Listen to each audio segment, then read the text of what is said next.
Call the meeting to order. Please stand for the flag salute. I pledge allegiance to the flag of the United States of America and to the republic for which it stands, one nation, under God, indivisible, with liberty and justice for all. Will the clerk call roll, please? Counselor Bolin? Here. Counselor Elliott? Here. Counselor Fisher? Here. Counselor Grizzle? Here. And Counselor Wieskamp is absent this evening. Okay, approval of council minutes from May 14th regular session and May 28th noon session. Any additions or corrections to those minutes? I'd move for approval. Second. It's been moved and seconded to approve the council minutes. All those in favor say aye. Aye. Those opposed? Minutes are passed. Consent calendar. We have one addition on this, and that was adding Roger Monk to the Bike and Pedestrian Committee. And with that, is there any other additions or corrections to the... Know about Monk. Just kidding. Okay.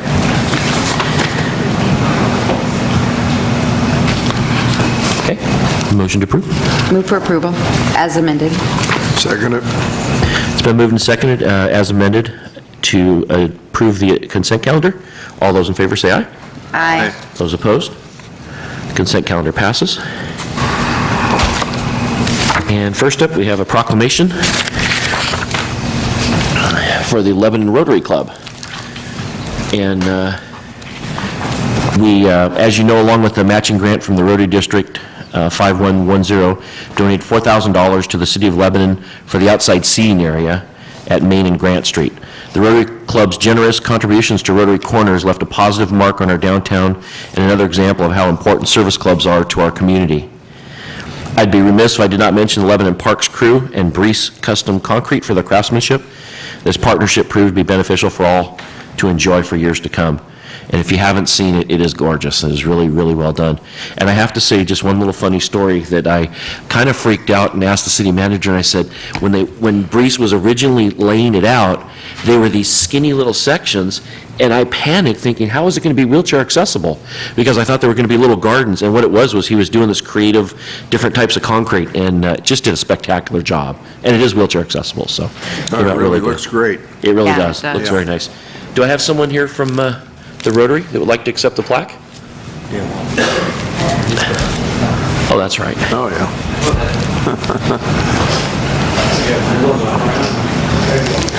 All the way around. It's exercise. I get out of the way and I can get the picture. Thank you very much for all your guys' help. Thank you. For making the town look great. Appreciate it. Thank you. Thank you, Drew Breezy. Yes, good job. Yeah.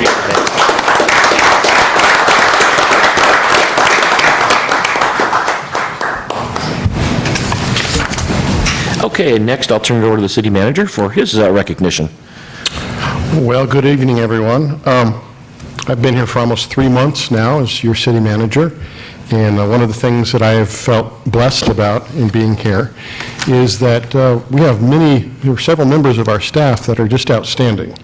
And I recently had a citizen agree with me in sending me a letter, and so I want to recognize a few of our employees.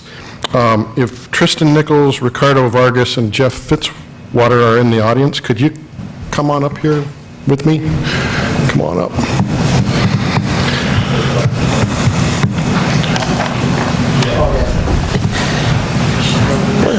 So I'm going to read this letter because I'm just really proud of these guys and want to recognize them for making the city look good. How you doing? So this is a letter I received dated June 1st, and it's concerning a sewer line repair. And it says, "Dear Mr. Marks, please allow me to thank you and your employees for an outstanding job done on the sewer line repair in front of my home. Tristan, Jeff, and Ricardo did a great job and were very professional and hardworking. I believe it would be beneficial to the city of Lebanon and the citizens of our community to continue utilizing their time in this way. They are organized, efficient, and knowledgeable in what they were doing. I would also like to thank Ron Whitlatch for his part in organizing and executing the job process and getting this project done. What you and your employees have done has improved and made our community better. I myself am motivated to improve and make my place a nicer home to live in. Thanks again for all you have done. Sincerely, Dave McLean, homeowner. So with that, I just wanted to thank these guys and recognize them.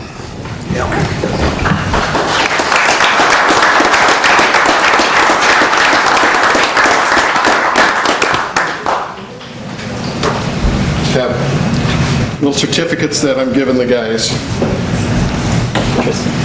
Interesting. Thank you, sir. There you go. All right. Thanks again.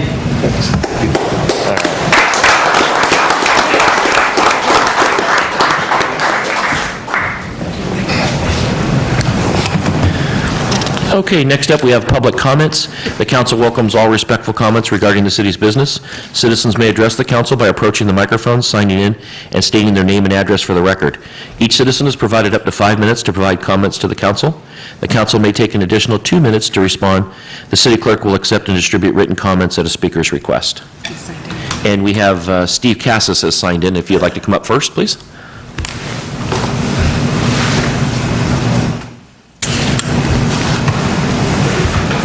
Mr. Mayor, city councilors.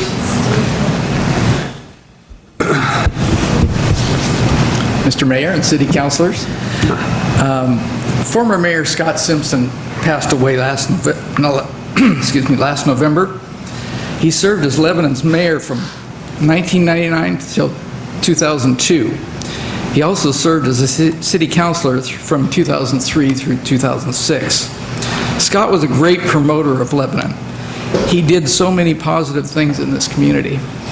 Some of the projects Scott was involved in were the hanging basket program in downtown, Century Park renovation, a reading program in the elementary schools, the high school shop programs, and he also served on the Lebanon Tourism Committee.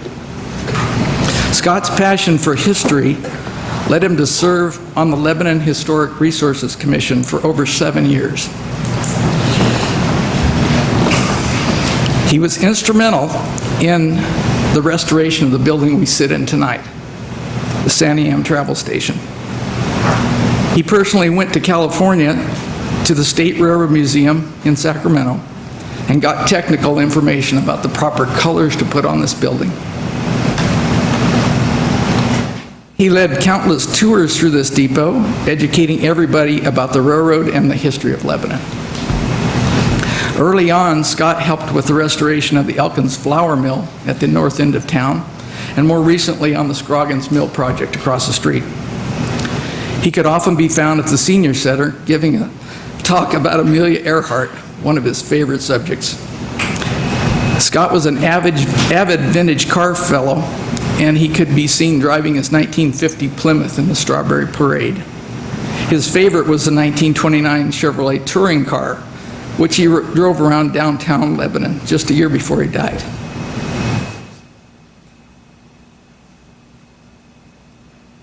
He was very proud of the part he did in promoting Lebanon and making it a better place to live.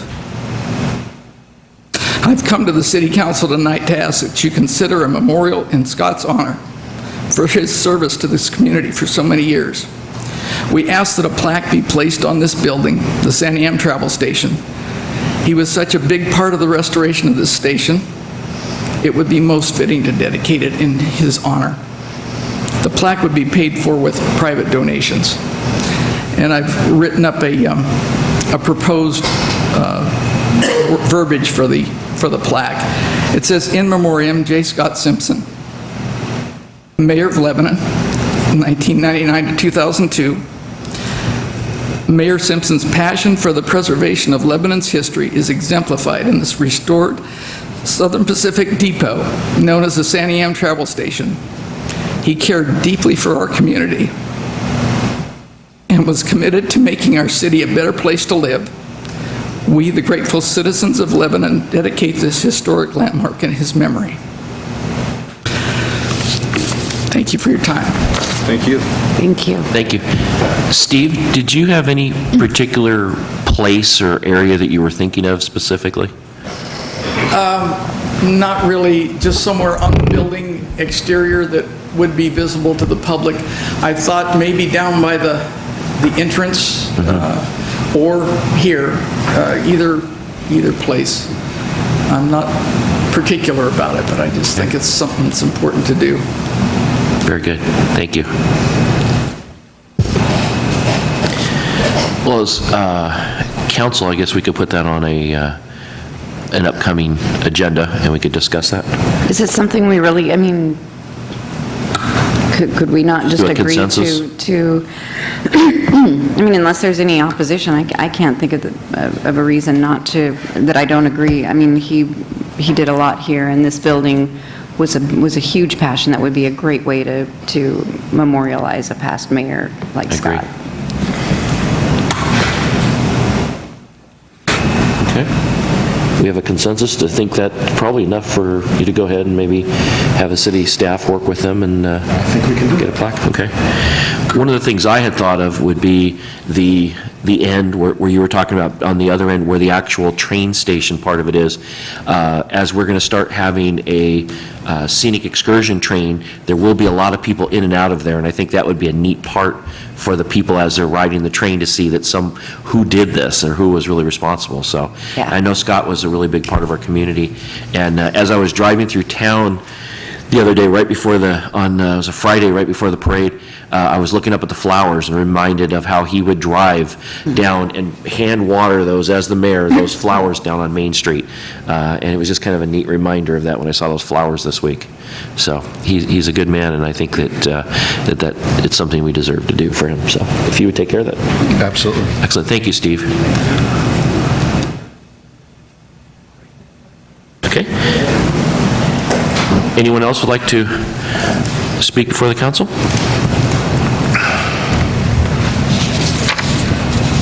Go ahead.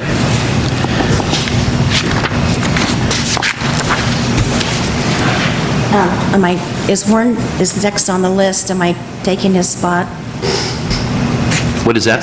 I said Warren's next on the list. Am I Oh. taking his spot? Did you, Warren, did you want to speak since you're next on the list, or? Okay, go ahead, you can go ahead. Okay, my name's Linda Barkey, and I had a business here in town for 25 years, and I was the chamber president in 1994. I thought coming tonight, I haven't been in town for practically 10 years and involved in anything. I thought, well, I won't recognize anybody, but I recognize a lot of these names. And I see that you've already agreed to do this recognition of Scott, but I would like to say I had a different relationship with Scott. Scott was the type of person that was, like he said, was a real promoter of Lebanon. And he would come into my store a lot, and somehow I was involved in projects. If Scott hadn't initiated and pushed and done a lot of the research, we wouldn't have the hanging baskets in Lebanon. And that program started in like about 92, 93. So it's been going on for a lot of years. Before that, there was nothing downtown. But the thing that probably is the most significant is the Century Park project. I know you're all aware of that. There were over 200 volunteers that did that project. It took over 3 years. We had over 50 businesses that gave of supplies and their time. We had several $1,000s in cash donations, and I believe there was over $60,000. We had a $20,000 grant from the U.S. Forest Service to do the playground equipment. All of that was done with volunteers. And again, at that time, Lebanon was really reeling from the forest, from the lack of the timber. 1992, 93, the timber industry really was not having the timber industry had really affected this town. Scott was really a pusher to say we need to do something with these parks.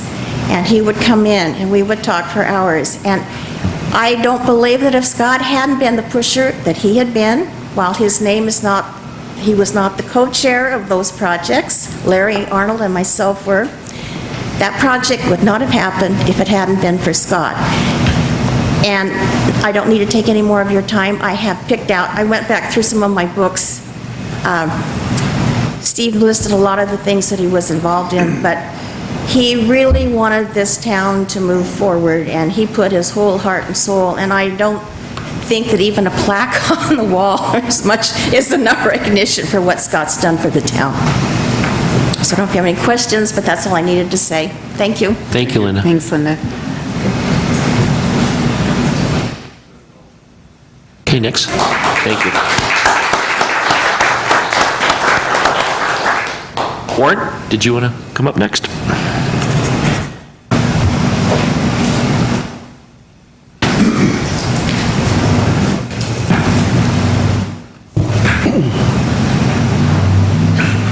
Good evening. I'm Warren Beeson. I live at 2684 South 11th Street here in Lebanon.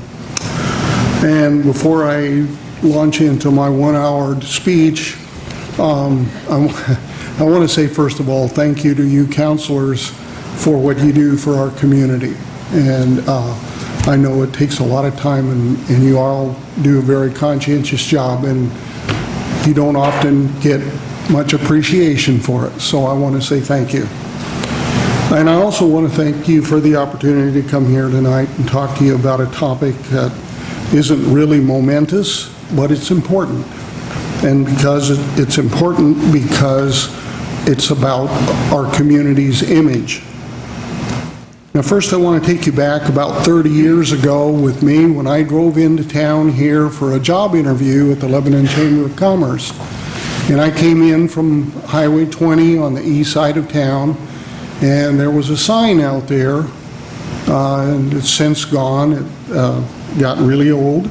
But that sign said, as I recall, "Welcome to Lebanon," and underneath it had a little motto that said, "The city that friendliness built." And I was driving into town. I didn't know anybody here, and I thought, I was struck by that. I thought, wow, what a nice way to project an image about your community, that it's friendly. And so I was fortunate enough to get the job, and I moved here and brought my family, and have been living here for 30 years since. And the great thing was that I found out that that wasn't just a slogan on a sign. That really is what Lebanon is.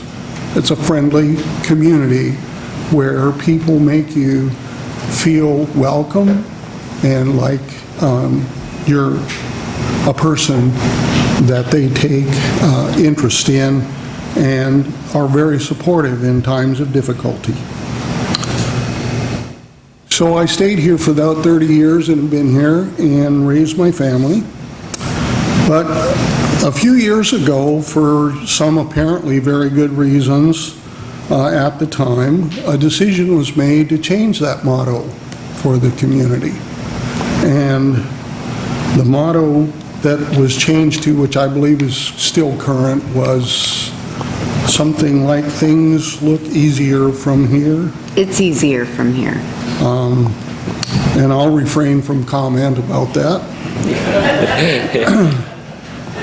But what I am here for this evening is to request that you, the City Council, reinstate the old motto that we had, "The city that friendliness built." And it's a historical motto that served us well for many years, and is one that people, I think, took a great deal of pride in, and I would like to see it reinstated. A few months ago, in an effort to be sure that I wasn't the only one that felt like that, I started talking to people about the idea of asking for it to be changed back, and I prepared a little simple petition requesting that it be changed back, and I asked for people to sign it. Now, this was kind of an on-again, off-again effort as I was running my business and then sold my business. I went on vacation that turned into an extended stay out of state and open heart surgery. And in that time, Jan Horn of Jan's Books kindly volunteered to help me gather signatures, and so she talked to people that came into her business and asked them to support it as well. And so we started getting people who supported that idea, and I have with me tonight petition sheets with signatures of over 250 residents of Lebanon asking that that be done. And if you don't mind, I'll read it to you real quickly. It's not very long. Just says, "We, the undersigned, being a citizen of the City of Lebanon, do hereby petition the City Council to return the community motto of the city that friendliness built. It is my belief that this former motto served our community well for many decades and better reflects the character of our community and its citizens than the motto currently used. I'm sure that the whole idea raises some immediate questions in your mind as city councilors and your responsibilities. So I want to clarify a couple of issues that I want to be sure that you know that my personal feeling is. Warren, I don't think... your time is, you've had 5 minutes. Your time is up. I quit. Can you finish it up in about 30 seconds? I'm just about done. Okay. No city funds should be spent on making any immediate changes, and that things such as signage and stationery and so on should be changed as it needs to be replaced. I would like to see the motto reinstated and attached to the 2 entry signs that we have, but that could be done at a later date as funds became available, or we could conduct a private fundraising activity to do that. I also want to tell you that we discovered in our process of gathering signatures that most of the people that we talked to were unaware that it had ever been changed, and virtually everyone was not happy with that change. And we're happy to sign the petitions. So I think it's a terrific motto, the city that friendliness built. It's positive.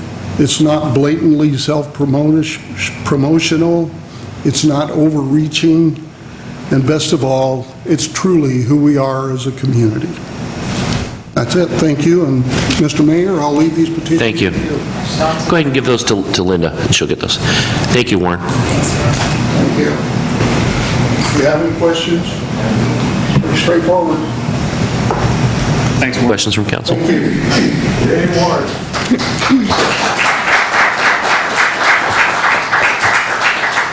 Any comments from council?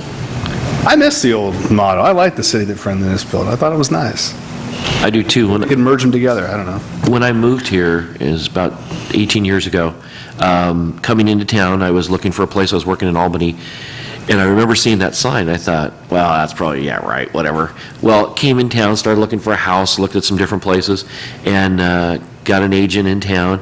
And the agent was really nice, and then we went out to lunch and came back a couple different times, dinner, and it was just amazing. The people were amazing, and it actually did live up to the town that friendliness built. And it's one of the things that I always told people, that that's our sign that's on the end of town, is that it's the town that friendliness built, city that friendliness built.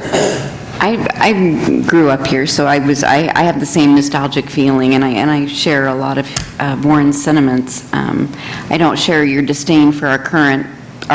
It's easier from here, because I think it has a lot of good business annotations that help to attract some business to Lebanon. I think it's a worthy discussion that we have, but we need to take into consideration that a lot of hours of volunteers went into that rebranding. Everybody said, okay, Lebanon needs to rebrand, and there was a lot of people that put in a ton of time, and I would hate to just like that negate this group that we asked to do that volunteered for the city. So it's certainly a worthy conversation. I think it would be a good future council item that we can discuss. I'm strongly for it, and I think that, and I understand what you're saying, but I think that we can keep that for the marketing aspects of our town. We can still keep It's Easier From Here as we use our marketing materials. This is more of a statement of who we are in a town, and I think it's more for the community's recognition or just showing who we are. But if the council's okay with it, we can put it on a future agenda item. I'm not against it, but we've sure got a lot of easier from here on a lot of things around town. I don't know what the cost is going to be to change all that. I think it's even on our signs out here, coming in and out of town. I don't think it's on our entrance signs. I'm not sure. I don't believe it is. I think it says, "Welcome to the community of Lebanon." Maybe. And that's all, I think, on those Maybe signs. That's it. The Easier From Here logo, the chevrons are there. Yeah. And like Warren said, it's not necessarily something that we need to go out, if we did this, go out and change everything right away, but it could be something that we just hung some signs and then as stationary things happen. But it's something we can discuss later. We should have a discussion. Okay. Thank you, Warren. Is there anybody else that would like to address council? Anyone else? Okay, seeing none, we'll move into item number 1, public hearing.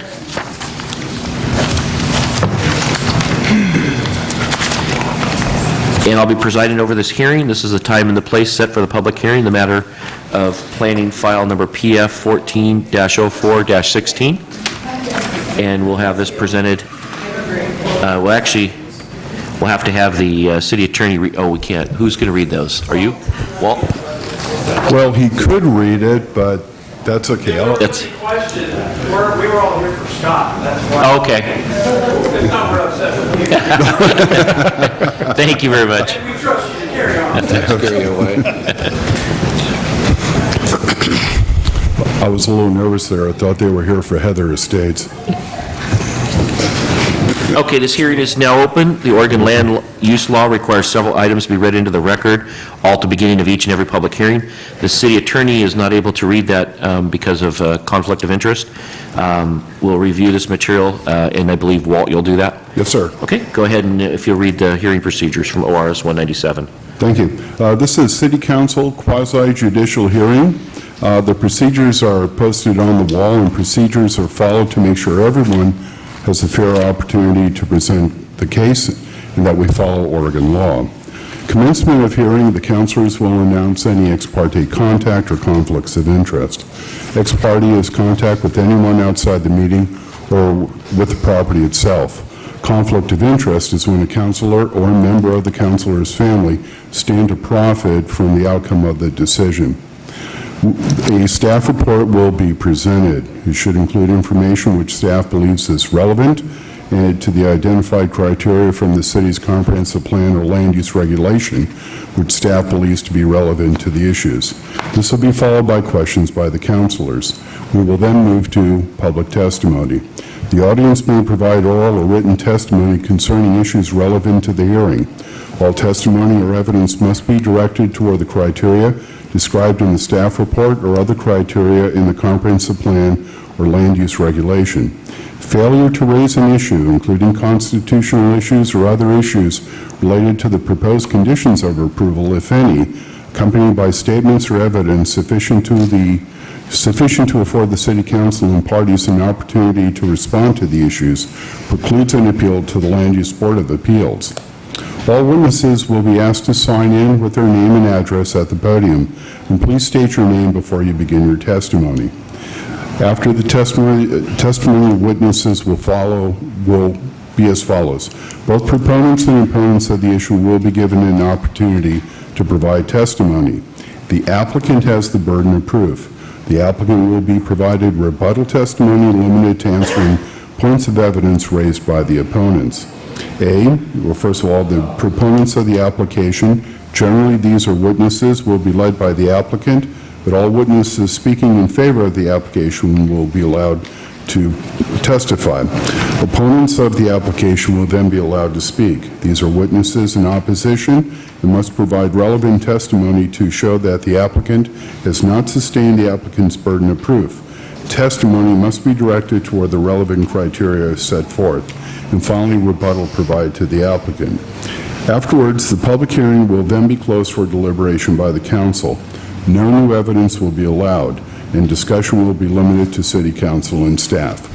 Generally, a decision will be made this evening, and the decision will be either to approve the application where the council has found the criteria have been proven, or deny the application if the council finds the applicant has not sustained the burden of proof. The council may approve the application with conditions which are supported by facts in the case and the land use plan and regulations. Okay, with that out of the way, I need to ask the audience if there's any objections to the notice that was sent out in this case to the jurisdiction of this body to hear and consider this case. Okay, are there any declarations of ex parte contact, conflict, or bias by any members of this council? Okay. None here. With that out of the way, we're ready for the staff report. Okay, thank you, Mayor, members of the City Council. Before you tonight is Planning File 14-4-16. This is an application by CC&E Land Development to amend the comprehensive plan and zoning maps. Your application packet includes the proposed ordinance for adoption, as well as the supporting maps and findings. The property is located on the north side of Oak Street, just opposite the airport. Contains 5.6 acres, and a portion of the property is located within the runway protection zone. This land is currently zoned industrial and within our city limits. The applicant is requesting a change from the industrial zoning to the mixed-use zoning. This will only affect 1.31 acres located on the east side of the property. Little difficult to show on the map, but basically it's a small triangle that is outside the runway protection zone. The purpose of the zone change is for the creation of a 4-lot subdivision.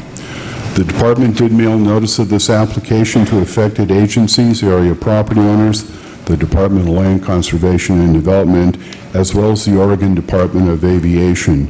No agency opposed the plan amendment and zone change, and the only submitted comments concern how the subdivision would be developed. This is a quasi-judicial hearing, as noted at the beginning, and the Planning Commission did conduct their hearing last May and provided a recommendation. It is the Commission's recommendation that the Council approve this request. The Council has the final say on this matter, and the Planning Commission also approved the subdivision application that went with this, but that is dependent upon City Council approval of the zone change. I will note for the record that Chapter 16.27 contains the requirements for the map amendments, including both a comprehensive plan map and zone change. The specific requirements are contained in the attached ordinance, and I think they go for about 9 or 10 pages, but I'll just focus on the key issues here. Thank you. Oh, you're most welcome. The key issue really is buildable lands. Do we have adequate buildable lands in both cases? In this case, the city has both surpluses in the industrial zone, which is the current zoning on the property, and the proposed mixed-use zone. So the change of 1.3 acres really has no impact on the city's ability to provide industrial land. The site is fully serviced, and services can be extended to facilitate development of the site. I think one of the things to look at on the mixed-use zone specifically, this does allow residential as well as limited commercial use, and the Planning Commission believe that those type of activities would be far more compatible with the adjacent subdivision to the east. Finally, the analysis indicates the proposal complies with the remainder of the applicable comprehensive plan policies as well as the statewide land use planning goals. Based on these factors, it is the recommendation of the Planning Commission that the City Council approve the proposed comprehensive plan map amendment and zone change. And with that, I'll be happy to answer any questions you may have.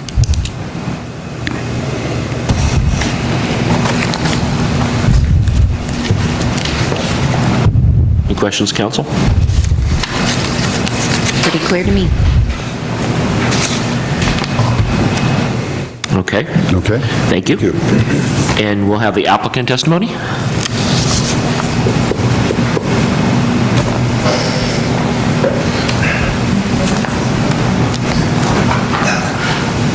Good evening, Mr. Mayor and councilors. My name is Brian Vendetta, address 63 East Ash Street, and I'm representing CC&E Land Development.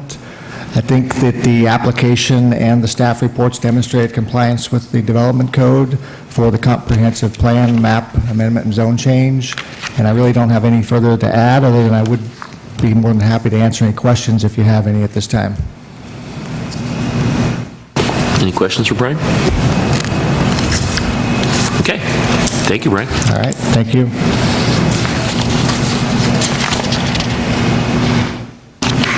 Okay, at this time, we'll open it up to any proponents, people who are in favor of this particular item. Is there anybody in favor that would like to speak? Okay. See none, is there anybody in opposition of this that would like to speak? Anybody in opposition? Okay, no rebuttals necessary. We'll now close the public testimony. All further discussion will be limited to the council and the city staff. Any discussion, questions? It's pretty straightforward. I think it meets the criteria. Wondered if there was a problem with the fly zone. We got the airport connected here close by. I think he said it was just outside that, didn't? Yeah. Is that correct?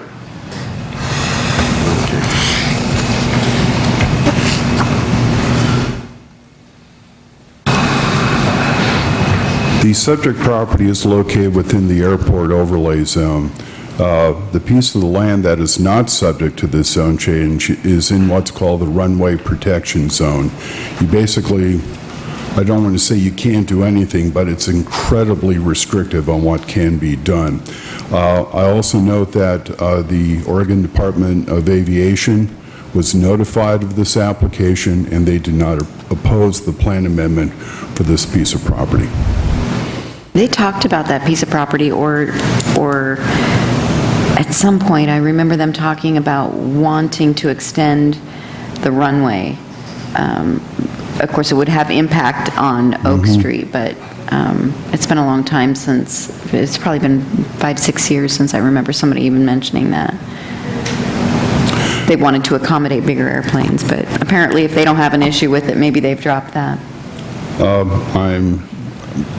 I talked to the state planner today about that, and he said they had no issues with this, and also there was no intent to expand the runway at this point. Interesting, you should bring that up. Have you talked with the airport owners? What has to be done is that well, first of all, this is a state airport. The other thing, too, is that there is a FAA form 7460-1, I believe, and it has to be filled out and recorded against the property so that folks who purchase it and also the developer is well aware there's an airport nearby, planes be flying over, there may be noise issues, and it's simply a fact of life. It's sort of, you can't move next to Portland International and complain about the jet noise sort of thing. Any other questions? Thank you, Walt. Okay. Entertain a motion? Don't we have to do this, Bill? Having to move. I move to approve the proposed annexation or zone map Okay. amendment. Walt, can I have you come back up? 'Cause I'm going to need you to read the, Yeah. since we don't have our city attorney in this case. Okay, it's been moved. Do we have a second? Second. It's been moved and seconded to approve the planning case 1404-16. All those in favor say aye. Aye. All those opposed say no. Motion passes. Could you read it, please? Okay. A bill for an ordinance amending the comprehensive plan map for the city of Lebanon from industrial to mixed use, and the city of Lebanon zone map from industrial to mixed use. Move for approval. Thank you very much, and this hearing is now closed. Oh, we have to do it after the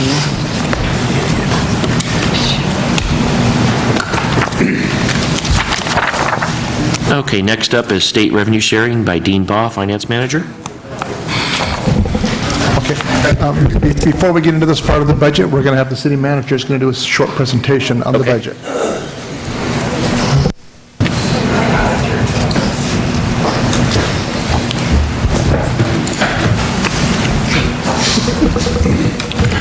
Good evening, Mr. Mayor, members of the council, staff, and members of our community. Tonight, we're here to adopt the budget for the coming fiscal year, which begins on July 1. And so, in the interest of helping everyone understand more about this document before it's adopted, I've prepared this PowerPoint presentation for you. Those of you who are at the budget meeting will recognize this PowerPoint tonight. However, it is briefly smaller than what the Budget Committee saw. So, there are actually 4 budgets that need to be adopted this evening. And the first one, of course, is the City of Lebanon budget, which you will do in your capacity as city council. But then you have 3 others that you'll be doing in the capacity of the board of the Urban Renewal Agency. And that includes the Northwest Lebanon Urban Renewal Budget, the Gateway Urban Renewal Budget, and the Cheetah Lake Urban Renewal Budget. So I'm going to comment on, give you a 30,000-foot look at all of this. So the proposed budget, talking about the city here, it covers the fiscal year which begins this July 1st, so just a couple of weeks from now, and it will take us through June 30th of this coming year. It, of course, provides all of our budget authority for pretty much everything we do as a city over that period of the fiscal year. It contains 6 funds with 67 segregated self-balancing divisions or departments. When I first encountered this a few months back after arriving, I really had to scratch my head because I had never seen a city that had so many what I considered funds. The definition of a fund is a self-balancing set of accounts. And so with all the other cities I've been with in my 23-year career, we would have considered that we had 67 funds. And I'll tell you, that's a lot of complexity. And so later this summer, Dean and I will be working on some ideas of how to streamline that. So we say we have 6 funds, but functionally, I will tell you it's more like 67. And I don't believe that's necessary. Okay, so the budget totals a little over $41.5 million in appropriation authority. That's not really money, that's the authority to spend money. So if the money never comes in, you can't spend it. And if more money comes in, you can't spend beyond this number. So I want to make sure everyone understands what an appropriation is. And that reflects a decrease of about almost $8 million. Now, before we get all excited and think that's just terrible, I'll be explaining some things later in this presentation that will kind of take the edge off of that, and it's really not as bad as that looks. So if we put that up on a visual, and I find most people are visual rather than textual, so that's what it looks like. But here again, I'm going to show you something in a little bit that makes that look a whole lot better. So I told you that we had 6 kind of overarching funds, and these are what they are. It's the general fund, and each of the amounts off to the left. Get this to work. Right here, the debt service fund, the enterprise fund, which contains our utilities, special revenue fund, capital project fund, and then a very small fund called the trust and agency fund, where when you want to get out of jail, you have to pay bail. But it's considered one of our funds. So that takes us to that $41.5 million figure. So if we look at that graphically, we see that pretty much half of everything we do in a financial sense is related to our utilities and the enterprise fund. And we spend a lot of time talking about the general fund, but it's not even a quarter of all the money that we deal with in the course of a fiscal year. Not to say it's not important, it's very important, but in a financial sense, most of what we do has to do with our utilities. So, the thing I want to talk a little bit about are these transfers, and I'm sure that for those of you who have been involved with the city budget in the past, you're familiar with this idea of transfers, but I want to make sure everyone understands exactly what they are. In local government budgeting, there are times when you need to move money from one fund to another. Well, under Oregon budget law, there's a little quirk there, and basically what it says, and I'm going to use a very simple example of, let's call it an individual who has an income of $40,000, and they put all of that money into a bank account. And so then they decide, well, I want to put some of that money aside in a separate account for some special purpose. So they take $10,000 of that and they put it into another bank account. Well, under Oregon budget law, to do all this for a public agency, you'd have to have a budget of $50,000, not 40. And just because you move $10,000 into a separate account doesn't mean you have $50,000. But just to have the authority to move it around and then to spend it out of both of those accounts, you'd have to have the authority to spend $50,000. So in essence, what you've done is you've double counted that $10,000. I hope that makes sense. And so when we talk about the transfers, that's the amount what we're talking about. It's that money that we move around internally, not externally. But we have to put that on top of all of what we budget. If you want to know what we really are spending out in the external world, it's the total budget less those transfers. So if we look at this last year's budget for fiscal 14, and we see we had an appropriated budget of a little north of 54 million, but we had internal transfers of 22 million, that took us down to 32.3. Well, this year coming, here's that 41.5 number I've talked about. If you take out the transfers we have budgeted this year of 9.7, we get down to 31.8, and we see that the change is only a 1.6% decrease. And you might ask, what's the difference here? Why such a difference in the transfers? Well, for you council members, I'm sure you will recall that there were bonds sold this current year related to the Lowe's agreement. And because of that, there was $12 million of extra appropriation needed to move that money, once the bonds were sold, into the urban renewal budgets. And so it inflated all of this. So the true picture, if you want to look at an apples-to-apples comparison of our external appropriation authority, this is what it looks like graphically. So let's talk about the general fund now. And it contains 13 active departments. And you see them listed there: administration, human resources, legislative, which is all of you folks, legal services, community development, engineering, parks, finance, library, the court, police, and our senior services, and then a non-departmental, which has a lot of those transfer items in it. So the general fund totals $8.8 million in external appropriation authority. That means I've removed the transfers from that number to give you the true look at what external authority this budget gives the city. It provides the authority for those 13 divisions that you've just saw. And it also funds almost 11 fewer FTE versus the prior fiscal year, and that's, of course, because of the reductions that we saw in February of this year. And it also provides financial support for some of the other funds in the budget, including the information services, which is all the IT, the PERS bond fund, our equipment and acquisition replacement fund, and our custodial and building maintenance fund. And those are the transfers, which amount to about $500,000. So if we look at how our revenue has gone over the past few years, you see it's a little of a seesaw thing going on, and we're anticipating that we're going to be a little bit lower this coming year. I think this number comes out of an abundance of caution, not to overstate revenues this year because of all that has occurred in this past year. So if we want to see what that looks like graphically, 41% of all of our resources going into the general fund come from our property tax and the related assessments.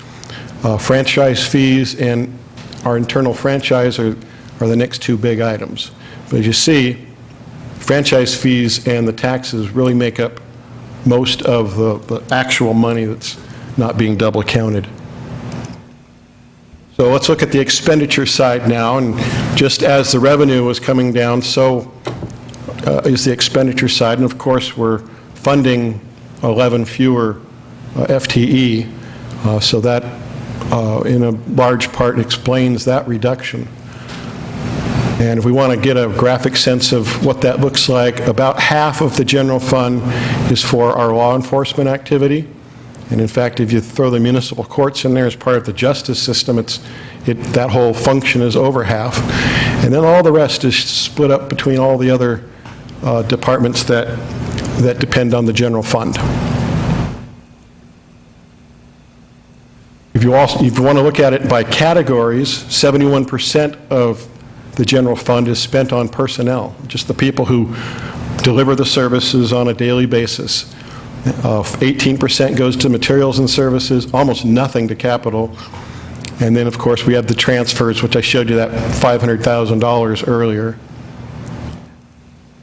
So if we take all those bar graphs and pair them up, we'll talk a little bit about what's happened with our fund balance over the last few years. Back prior to this fiscal year, 11-12, our fund balance was, I think, something around $1.1 million.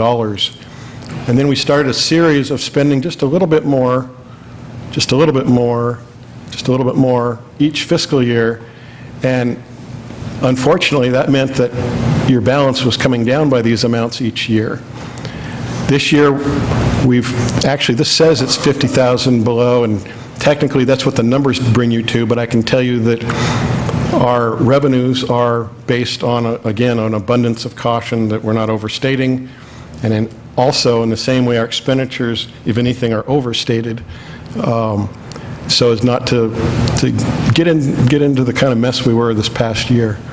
And I'll tell you that it looks like our department heads are doing a really fantastic job in managing their spending coming into the end of this year, and I'm anticipating that we'll have a little bit of some positive to share with you after our 60-day period is over, after the close of this fiscal year. There's actually a 60-day period after June 30th where, because of our modified accrual basis of accounting, there still can be expenditures charged against this last year's budget. So we really won't know the true picture of how the budget performed in a final way until after that 2 months goes by, so end of August. So let's talk a little bit more about the general fund balance and what it's all about. There are no legal requirements or standards that are universally accepted. You know, there's no one-size-fits-all idea about what your fund balance should be. Fund balance is used primarily, A, to provide cash during months without significant income, and B, to provide a safety net against unexpected revenue decline. So this first one, this is about the fact that our property tax revenue comes in November, December, about 85% of it. And so for the rest of the year, we don't have that major source of revenue. It all comes in one big hit. So you kind of coast through the next 12 months until it comes in again. And so you have to have a balance in the budget when you start off so that by the time you get to the end of the fiscal year, you still have money on a day-to-day basis. The goal should be to maintain a fund balance that assures adequate funds to prudently meet financial needs, as we've talked about above, while avoiding excessive stockpiling of the public's money. I've known other cities, none that I've ever managed, where they'll build up their fund balance to 50%. I even knew one that had 100% fund balance. I'll tell you that just from my own sensibilities, that's what I call stockpiling, and it's wrong, because what it represents is the community's resources that they provided to the city to provide services, and the city decides we're just going to build this up and stockpile and have way more money than we need just sitting around when that money should be out doing good things for the community. But you still do need to find that balance. So, the Government Finance Officers Association does have something to say about all this. It says the adequacy of unreserved fund balance in the general fund should be assessed based upon a government's own specific circumstances. And then they go on to say in that same report that they issued, nevertheless, GFOA recommends at a minimum that general purpose governments, regardless of their size, maintain unreserved fund balance in their general funds of no less than 5% to 15% of regular general fund operating revenue, or no less than 1 or 2 months of regular general fund operating expenditures. So how do you know for any particular city? Well, because of how we are funded with the property tax, which can be volatile, you want to go to the upper end, and that's a minimum, that 15%. And in fact, if you go to the 2 months they recommend, that takes you to 17%. Dean and I are working on budget policies that we'll be bringing to you in a couple of months, and we have in there 20%, which I think is a good solid number, and we can talk more about that when we bring the policy to you. But right now, we're hovering around 5% with all that's gone on in the last few years. But we're going to build that up. So this is, I showed you the revenue versus expenditure bars. This is the beginning and ending fund balances for the last few years, and it does exactly what you would expect. It goes down and down and down. And I would suspect that with this current year that we're looking at, that we're going to end the year with more than this $400,000. That is a very conservative number, and I would venture to assure you that we're actually going to see that go up this next year. If you look at percentages, remember what the GFOA had to say, and here we are hovering right down around this 5%, which was their minimum. So we're not in a flashing red light situation where there's danger around the corner, but we certainly don't want to go any lower than this. And I think I can pretty much assure you that we won't. I think as I do these presentations in years going forward, you're going to see these begin to rise again significantly. So if we look at the comparison of the current general fund compared to what's before you to approve tonight, and we take out those transfers to see what the real numbers look like. The effective budget, 9.8 for this current year, and we're sinking down to about a little less than 8.9, which is about a 9.5% decrease. So not surprising that about 11% of the workforce was also laid off. The two numbers are real close, and I don't think that's an accident. I think there's a connection there. So graphically, that's what the comparison looks like for the current fiscal year and this next one coming with the 9.5% reduction. So now I want to talk to you about the urban renewal budgets. And there's 3 of those. And again, those cover the same fiscal year as the city budget. And it provides all that those districts anticipate to provide during the fiscal year. 3 budgets, and there's 5 segregated self-balancing divisions. And that budget totals $6.3 million, and a decrease of $12.5 million, which those numbers look really dramatic. But here again, you need to factor $12 million of that having to do with that Lowe's situation. And once you take that out of the equation, it looks much different. And there's that Lowe's transaction of a little more than $12 million. So if we look at those 3 budgets, and the total being the 6.3, and we again want to get to what the real budget is, we take out the money that we're simply moving around of $2.4 million. The external spend, if you will, the authority in the Urban Renewal Agency this coming year, if adopted, would be this $3.9 million. And this just gives you a sense of the relative size of the different districts to one another, Northwest being by far the largest of the 3 districts. And so then if we look at, here's that comparison I was telling you about of last year, this big drop down. If you take out the internal transfers, you get down to the 17.5, 3.9, and again, you got to take out 12 of that because there was an expenditure having to do with Lowe's. And once you take out the 12, then you're down something more around 5 million. So the 77.6 is really an overly dramatized figure. But that's what it looks like anyway. So if we look at all of these budgets put together for all of the spending authority that's in the document before you tonight for approval, it totals $47.9 million. You take out the transfers of $12.2 million, and the actual authority for spending externally is $35.7 million. This just shows you the relative size of the Urban Renewal Agency to the city budget. And now I just want to give my thanks to Dean and all of his staff and all of the department heads and their support staffs, because truly, when you put a document together like this, it's really a team effort. It can't happen with 1 or 2 or 3 people. It's the entire city organization coming together to put this together in a collective way. So if you have any questions, I'll be happy to respond to those.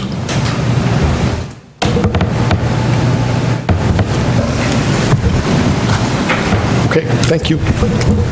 Thank you, Gary.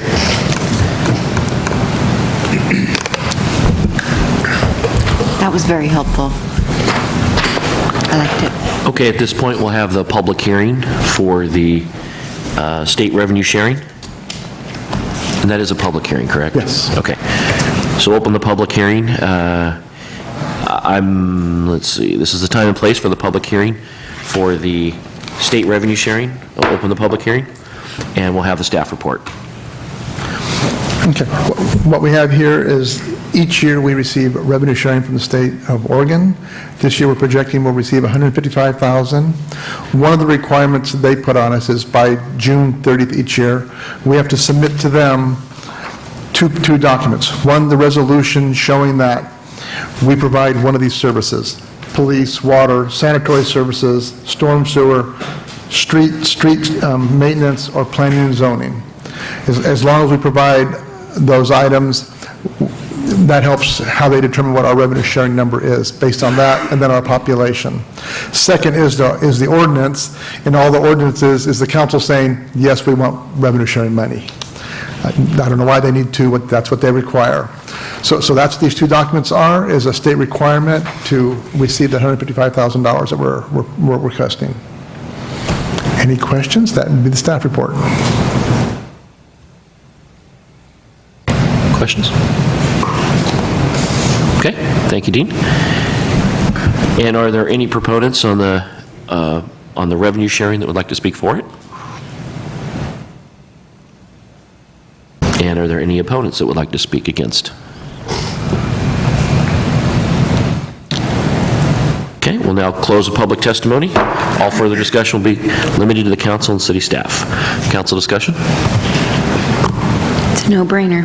Okay. And we'll have the city attorney please read. Resolution number 2014-22, a resolution certifying the City of Lebanon provides municipal services for eligibility and receiving state shared revenue payments. Move for approval. Second. It's been moved and seconded to approve resolution number 2014-22. All those in favor say aye. Aye. All those nay. The resolution passes. And are you going to go through the same process, or? I did that with the ordinance already. Okay. I added that in the last. So the city attorney will read the ordinance, bill number 2014-5. Ordinance bill number 2014-5, ordinance number 2853, an ordinance declaring the City of Lebanon's election to receive state revenues. Move for approval. Second. Been moved and seconded to approve ordinance number 2014-5. All those in favor say aye. Aye. Aye. Those opposed? The ordinance passes. Okay, number 3.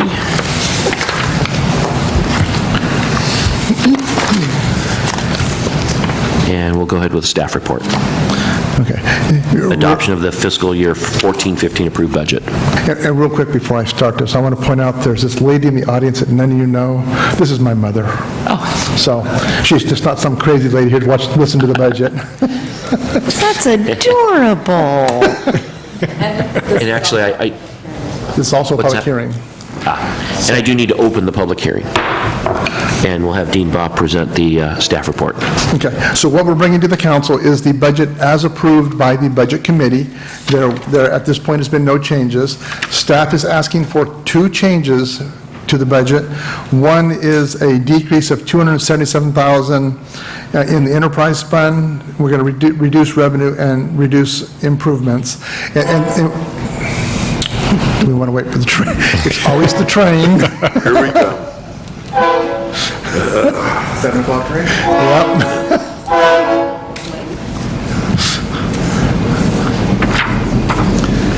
For those of you on Facebook, the train's going by.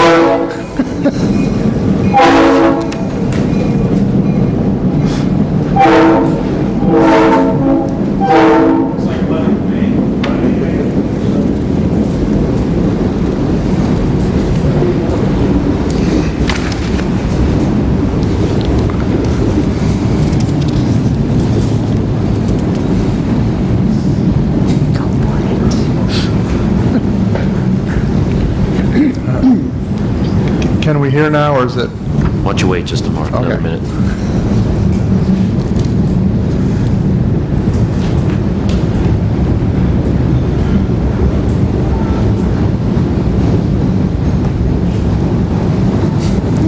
big one. There we go. That sounds better. Go ahead. Okay. So we're asking for a change of $277,000. What this is due to is the payment we made to Albany for the canal this year. We made that out of this year's payment, so that's reducing our carry forward into next year. So we're reducing our beginning balance and then reducing an expenditure next year. So that's what that 277 is.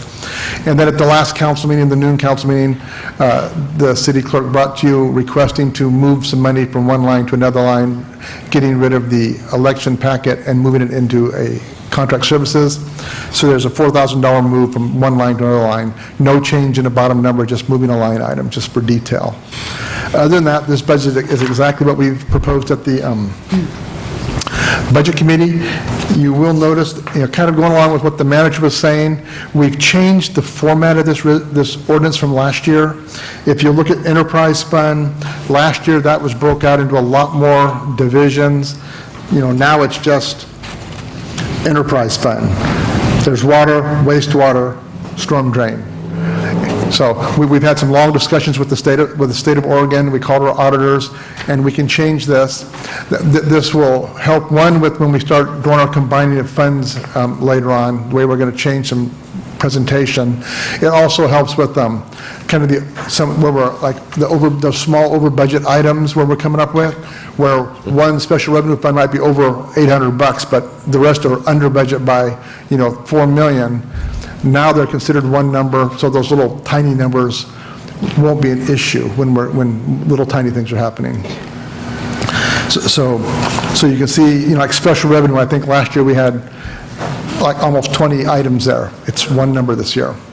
So, and again, like I said, we had long discussions with the State Department of Revenue and with our auditors, and they've approved the new format. And that gives you a little latitude to manage things without having to come to council for every tiny little... Yeah, we did look, the general fund still needs to be broke out into these departments, because that's the way they are.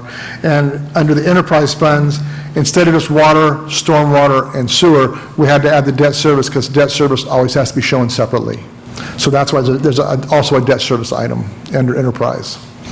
And you'll see the same, when we get to the URDs, we did the same thing there. We've combined them. You'll see one budget plus a debt service, if there's a debt service. So this same process went through with the other ordinances also. So that will be my staff report. If there's any questions, I think this is the manager. I'm going to add a couple of things. Okay. I mentioned earlier the 67 kind of like funds that we have.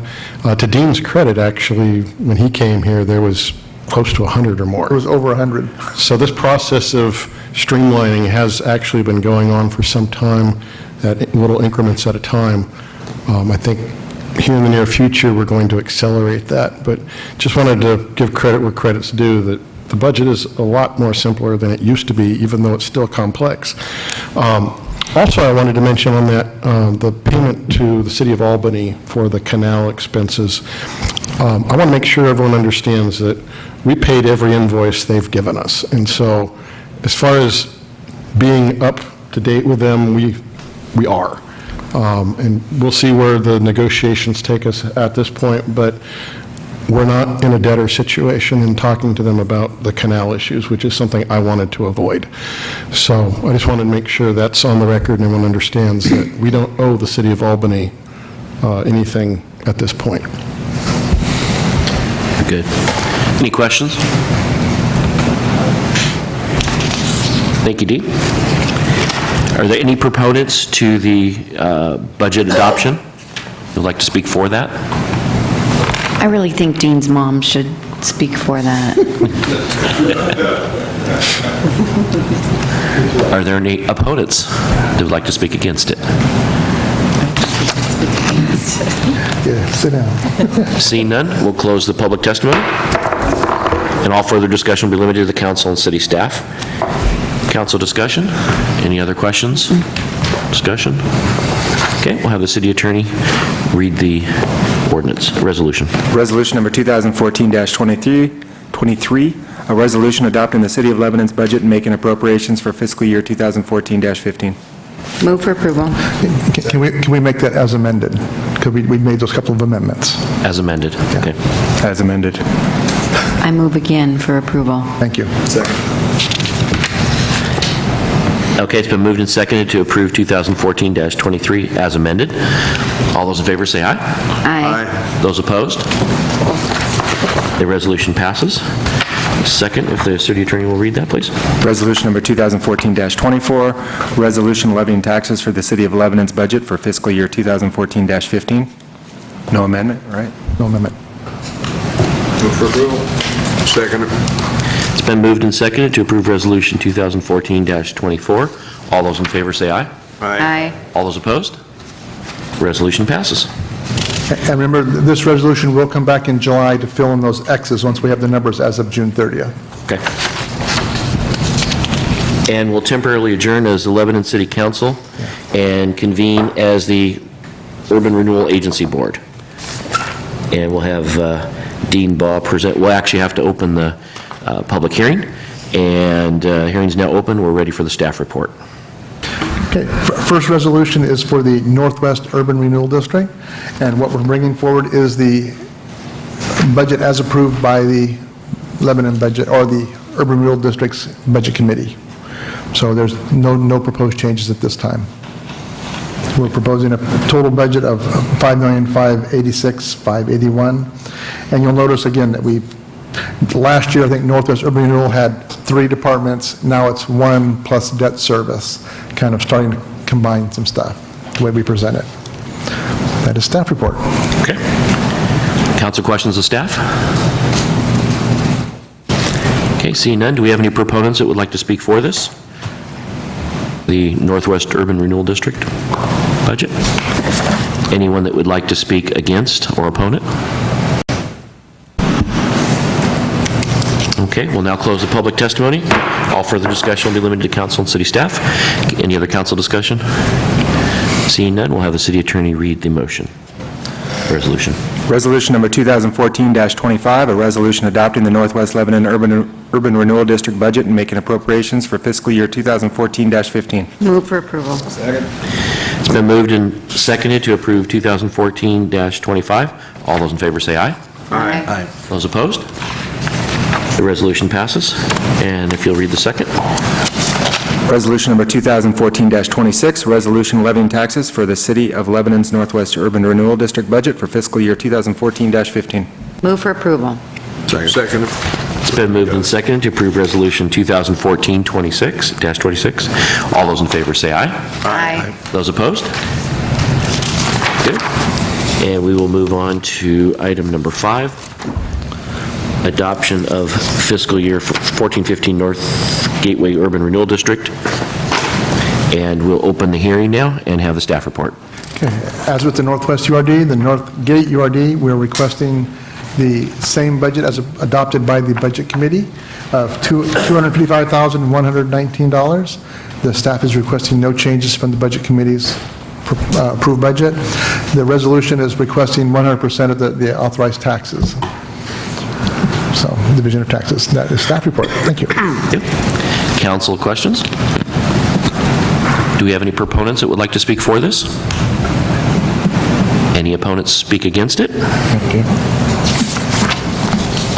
Okay, we'll now close the public testimony. All further discussion will be limited to council. Any other discussion? We'll have the city attorney read the resolution. Resolution number 2014-27, a resolution adopting the North Gateway Urban Renewal District budget and making appropriations for fiscal year 2014-15. Move for approval. Second. It's been moved and seconded to approve 2014-27. All those in favor say aye. Aye. All those opposed? Resolution passes. If you'll read the second. Resolution number 2014-28, a resolution levying taxes for the City of Lebanon's North Gateway Urban Renewal District budget for fiscal year 2014-15. Move for approval. Second. It's been moved and seconded to approve 2014-28.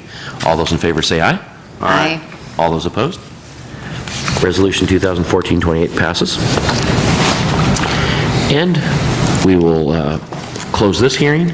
We will now open the hearing for the adoption of the fiscal year 14-15 Cheetah Lake Urban Renewal District. And we'll have the staff report. Okay, as with the other 2 URDs, the staff is bringing forward the budget as adopted by the Urban Renewal Budget Committees with no proposed changes from staff. Accompanying resolution is requesting 100% of the authorized distribution of taxes. That is the staff report. Thank you. Thank you. And any questions for council? From council? Okay, any proponents that would like to speak for this? Anyone that would like to speak against opponents? Okay, we'll now close the public testimony. Further discussion will be limited to council and city staff. Questions? Okay, if you'll read the... Resolution number 2014-29, a resolution adopting the Cheetah Lake Urban Renewal District budget and making appropriations for fiscal year 2014-15. Move for approval. Second. It's been moved and seconded to approve Resolution 2014-29. All those in favor say aye. Aye. All those opposed? Resolution 2014-29 is approved. And if you read the second.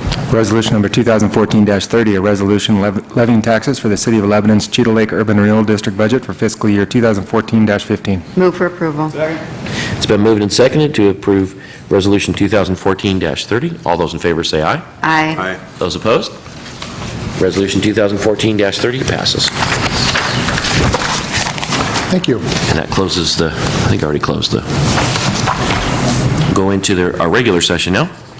And item number 7, CH2M Hill Contract Amendment. Ron Whitlatch.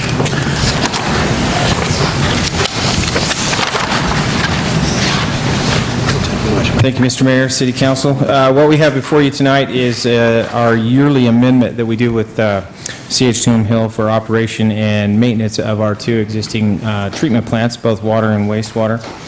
As you can see from the memo this year, they're requesting a 2.25% increase over last year. It's fairly normal. It usually ranges in the 3. I guess I should also note that of the 31,000 that we're looking to increase, 10,000 of that was initiated by staff, city staff.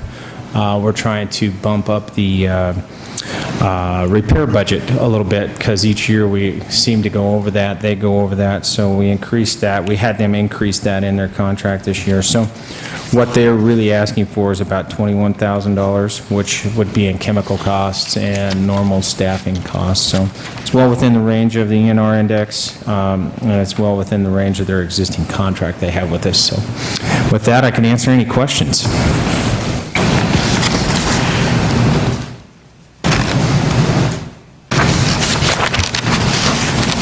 Straightforward. No. Thank you, Ron. Okay. Entertain a motion?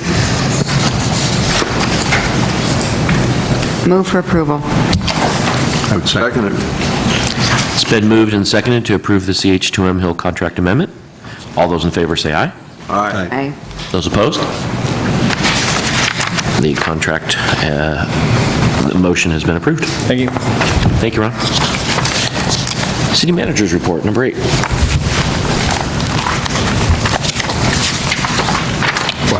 fast. Yeah. Good evening again. Rather than go over what I put in my report, I'll talk to you about what I'm doing going forward.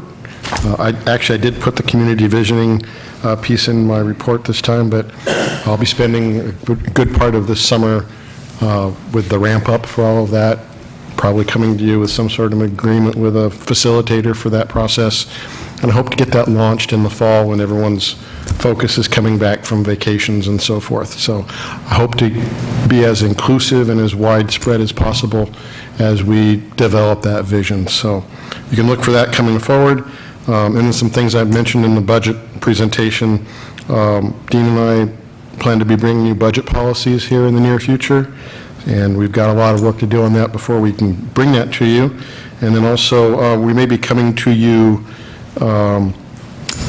in the midst of this new fiscal year for the budget you just approved for some ideas to streamline that budget rather than waiting until next year. So you might be able to anticipate some of that coming forward in the next few months.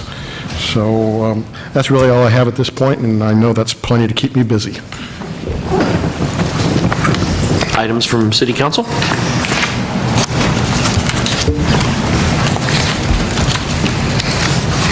Okay, the one thing I wanted to bring up, grab my thing here, is the City Council vacancy.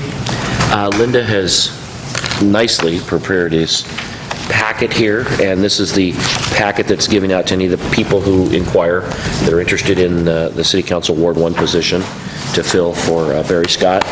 And she's also given us some examples of previous questions that were asked, and then also kind of an evaluation form that's been used in the past. And these are just some examples for us. And what I'd like to know is maybe how the council, some direction on the council, how we'd like to go about as far as choosing questions. I was thinking maybe each person comes up with 4 or 5 questions. We put them together. Maybe we have a subcommittee, a couple of us can get together and put all the questions together. It's whatever we want to do, so I don't know how we should move forward with it. That sounds like a good plan to me. And, we've talked about, I'd like to see the whole process, the interviews and the whole process being public. I think we should do the whole public process and do it so that everybody's interviewed publicly. Also sounds good to me. Good, okay. I just wanted to Do you point have some out ideas? that this is a compilation of a lot of different cities, so these are just some examples that you could choose from. And then at the back of this is the 2011 questionnaire, and there was a rating sheet. And it was, I think it was a panel of 3, if I remember correctly, of the counselors. And I think just the press was here, but... But it was open to the public? Well, the press was here, but nobody else showed up. And I think there were 6 candidates at that time. I do want to report that I've received 2 applications thus far for that position, and I've had a call that I expected his application in a few days ago, so I'm not sure what happened with his. Good. And when is the deadline again? July 10th. Okay. The press release that went out is on the second page of the packet, and that is... It's June 30th. I changed it. It's July 10th. Okay. So that it gives you time to have an interview panel, and then August 13th, swearing them in at that time would be the time frame. Okay.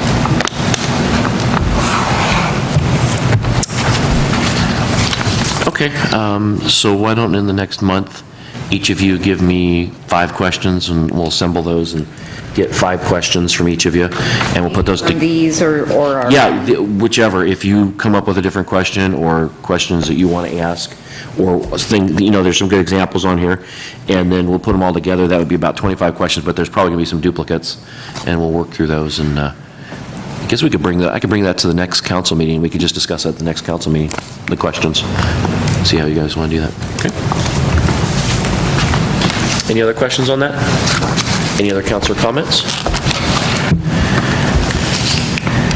Well, I thought that the parade was very well done. I thought that it was a great year for the parade. A lot of people. What did you think, Chief? How did things go from the law enforcement end of things? It went really well. No accidents, no missing kids this year, so it was really good. Good. And Public Works did an excellent job assisting with the traffic control and everything, so. It was great. It was great to see the officers all over. I noticed there were some Sweet Home officers down towards the library. Are they helping us out too? Yeah. That was neat. Yeah, Very we nice. had to make sure we had all the intersections covered this year, so. Yeah. It was nice going through every intersection. I saw officers, and then I also saw city employees too helping out. Yeah. So it was great. Is it city employees that pick up the garbage downtown? Because that Is it? was nasty. And I you know try to what? avoid it. Driving by on Sunday, I could not believe how clean it was. It was immaculate. You guys did a great job. Please thank the staff, because it was. I was shocked how clean it was, because it was pretty messy after the parade. Yeah. Yeah. Yeah. Good job. Okay, public comments. Is there anybody else that would like to speak from the public? Last but not least, an opportunity for the press, for you guys to ask any questions pertaining to city business. Anything for you, Alex or Matt? Okay. Nice meeting. All right. With that, Wrap it up. we're going to adjourn the regular session. Let's take about a 10-minute break, and then we're going to come back into executive session.